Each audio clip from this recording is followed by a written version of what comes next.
মোৰ বিয়াৰ আগৰ পৰা মই যেতিয়া লগ পাইছিলোঁ প্ৰতিটো মুহূৰ্তত এটাই কথা তেওঁ শ্ৰদ্ধা বিষ্ণুপ্ৰসাদ ৰাভাক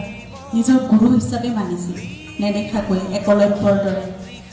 তেওঁ সদায় সেই কথা মোক কৈছিল যে মই কাৰো নহয় মই তোমাৰ পৰিয়ালৰ নহয় মই তোমাৰ নহয় মই মা দেউতাৰো নহয় মই অসমৰ মই অসমীয়াৰ মই ৰাইজৰ গতিকে যিকোনো মুহূৰ্তত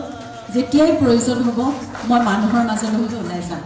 এই মঞ্চত থিয় হৈ ইমান সন্মানীয় এখন মঞ্চ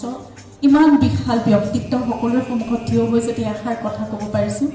সেইখিনি মোৰ স্বামীয়ে শিকাইছে সেইখন পৃথিৱী মোৰ স্বামীয়ে পৰিচয় কৰাই দিছে আৰু আজি মই আপোনালোকৰ মাজলৈ আহিও মই সেইখিনি শক্তিয়ে মই অনুভৱ কৰিছোঁ যে প্ৰতিজন আপোনালোকৰ মাজত জুবিন আপোনালোকৰ অন্তৰত আপোনালোকে ধাৰণ কৰি জুবিনক ৰাখিছে আৰু তেওঁ প্ৰতিটো মুহূৰ্ততে সেইখিনি সাহস শক্তি এতিয়াও দি আছে গতিকে তেনেদৰে